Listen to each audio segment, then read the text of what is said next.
Hello YouTuber and Viewmaster friend, 3D and retro enthusiast. We are very happy that you are here. Please keep your stereo viewer and the Viewmaster 3D reel set ready, which we show here in our video. Even if you don't have this 3D picture set yet, maybe you can just listen to our spoken text and imagine the motifs in your own fantasy world. Now listen to the following audio video while you take your time looking at the 3D images and switching accordingly frame by frame.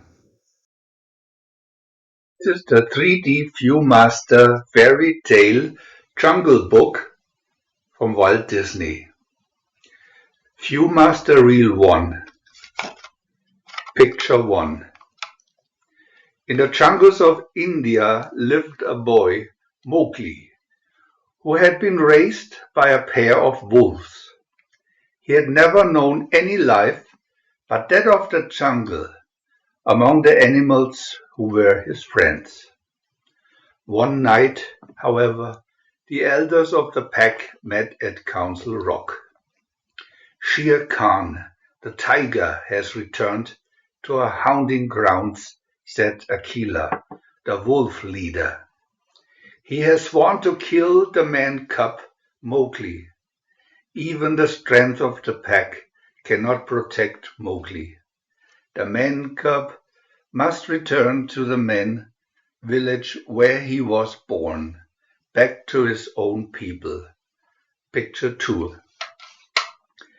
Then Bagheera, the panther, who had been listening in the background, stepped forward. The jungle is too dangerous for the man cub to travel alone, he said. I know where the man village is. I can take Mowgli there. Akela consented and Bagheera and the boy started on their journey. Mowgli was rebellious. I want to stay in the jungle, he protested. Now, not another word, ordered Bagheera. It's evening. We'll sleep in this tree tonight. Picture 3. Even the jungle treetops are not safe from Kaa, the python. The big snake saw them climb into the tree and followed. Unseen by the sleepy panther, Kaa thrust his evil face up to Mowgli's. Say now, he hissed. What have we here? It's a man cub, a delicious man cub. With a hypnotizing stare, Kaa began to sway, singing softly. Go to sleep, little man cub. Dazzled, Mowgli began to sway along with Kaa. The python wrapped his coils about the boy. Picture 4. Kaa! Shouted Bagheera, who had turned just in time to see the python's huge jaws about to swallow Mowgli. He struck Kaa a mighty blow. At the same time, Mowgli, shaking off the spell, struggled out of the snake's coils. Kaa fell out of the tree, spinning and landing with his tail in a knot. As he started to crawl away, the knot caught in the crotch of a low tree. Pulling it loose with a loud pop, Kaa wriggled away, hissing angrily, This is going to slow down my slathering. Picture 5. It was dawn in the jungle. Mowgli awoke to the pounding of heavy feet below and the chanting of voices in unison. Hop, 2, 3, 4. He looked down. A line of elephants was marching past, led by a pompous male brandishing a stick. In the rear trotted a baby elephant. A parade, said Mowgli.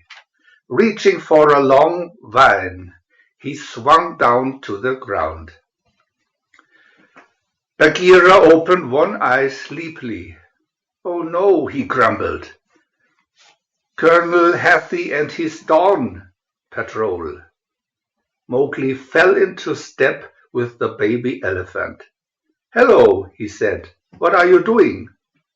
"Drilling," said the baby. "Can I do it too?" asked Mowgli. "Sure, just do what I do." Picture 6. Mowgli tried to march and pivot, but became more and more mixed up. Finally, Colonel Hathi bellowed, "Company, halt! Left face!" He walked down the line, inspecting the elephants' trunks. When he saw Mowgli, he muttered in confusion, "Well, a new recruit. I say, what happened to your trunk?" Suddenly realizing that Mowgli was no elephant, he blustered, "A man cub! Oh, this is treason! Sabotage!" "Colonel, the man cub is with me," explained Bagheera. "I'm taking him to the man village." "Good," said Hathi. "Remember, an elephant never forgets. Right face, forward, march!" The baby elephant, engrossed in talking to Mowgli, didn't hear the command. As the patrol began tramping away, Winifred, the mother elephant, told the colonel, "Dear, you just forgot our son." Picture 7. Looking back in dismay, Hathi mumbled, "Son, ooh, quite right. To the rear, march!" As the elephants wheeled and began marching toward the baby, Hathi strode ahead, picked up his son with his trunk, and scolded, "If I've told you once, I've told you 1,000 times." "Pop! Look out!" shouted the baby.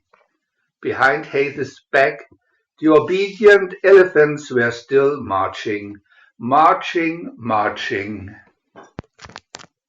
Viewmaster Reel 2. Picture 1. Crash! Thump! Huge pachyderm bodies piled into Colonel Hathi from the rear, falling all over one another and almost burying him.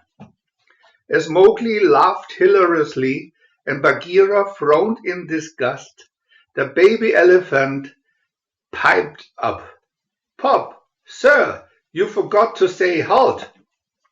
Picture 2.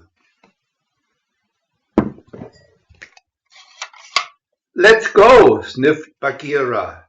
"The village is this way." He ran toward a small river.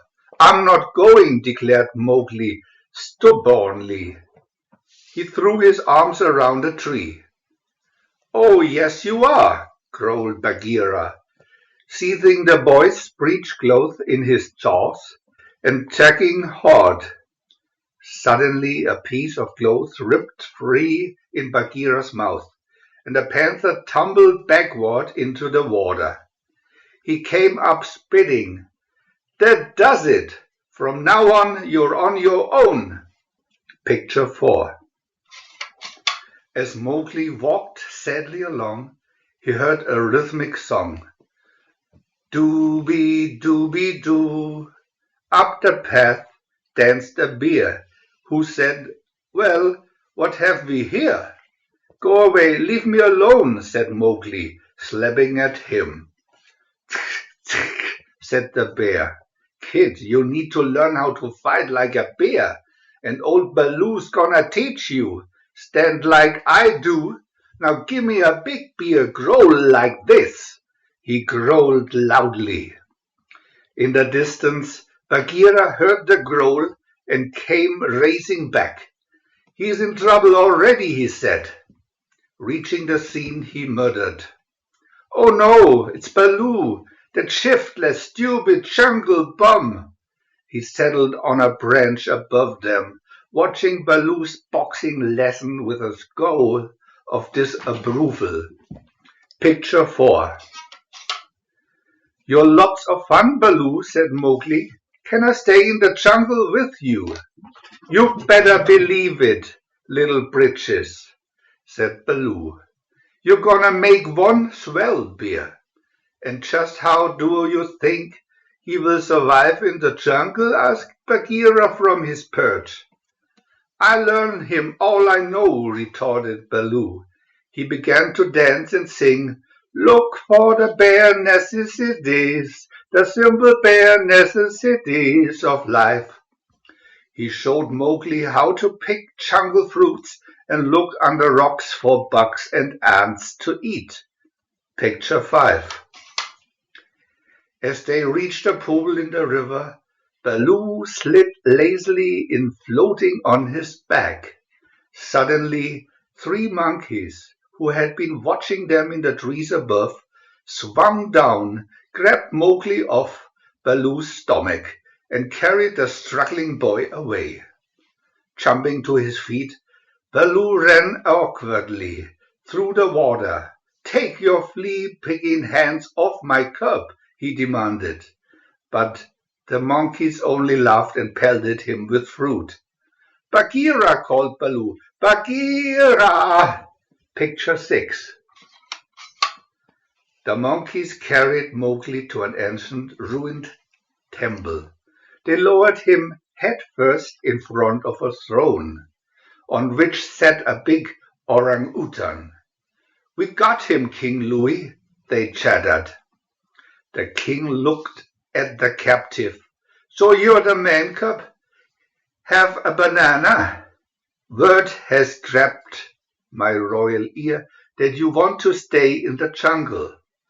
Mowgli brightened. "I sure do, and old King Louie can fix it for you," said the king. He hopped down from the throne and began a sketch song and dance.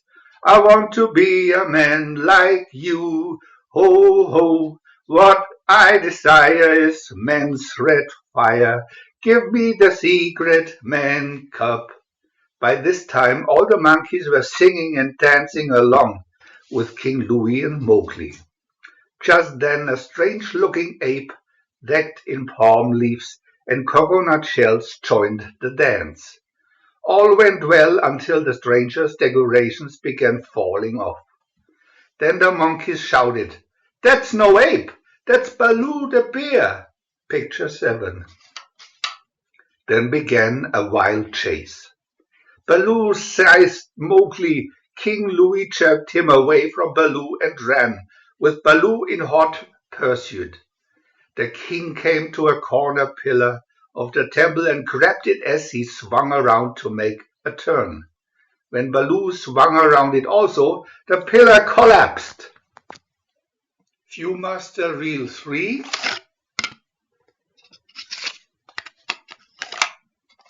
Picture 1. Frantic to save his temple, the king set Mowgli down and ran to hold up the corner.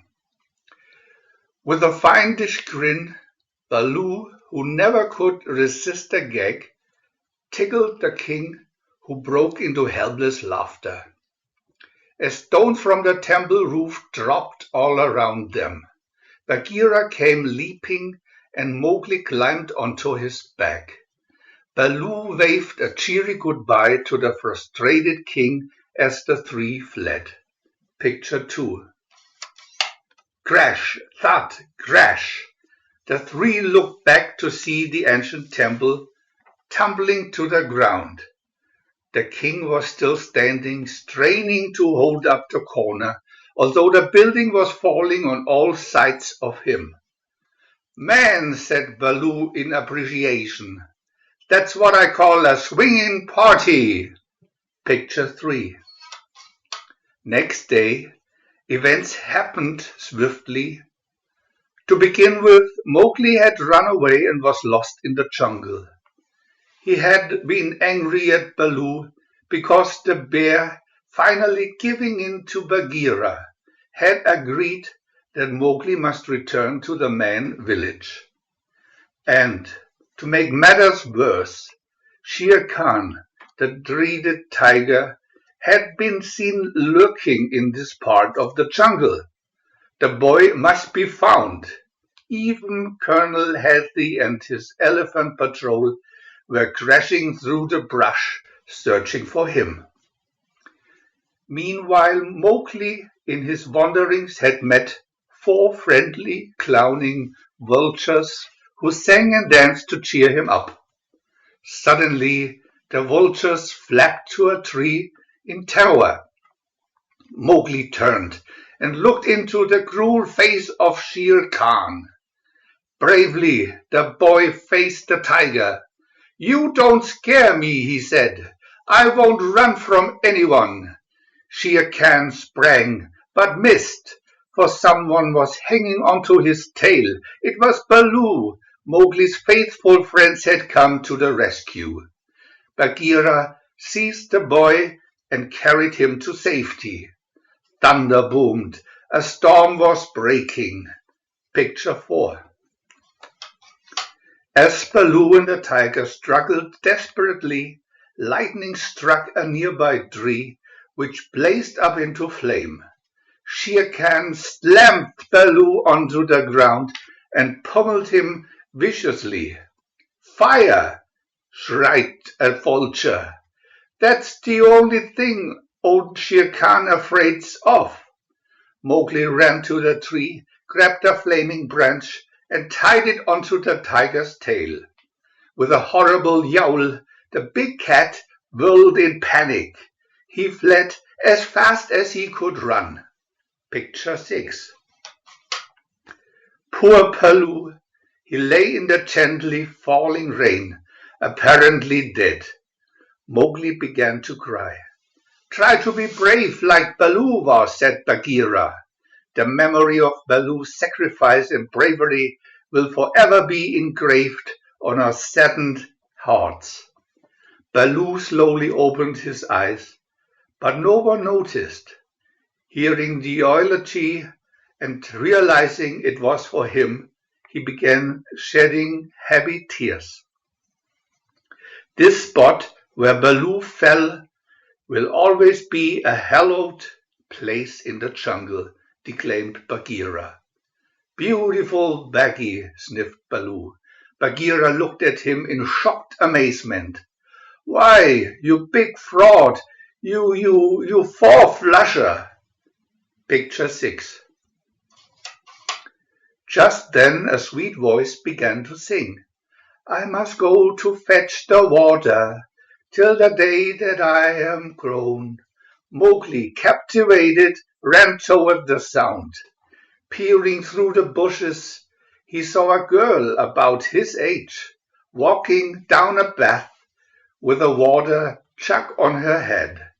"What's that?" he asked. "The man village," replied Bagheera.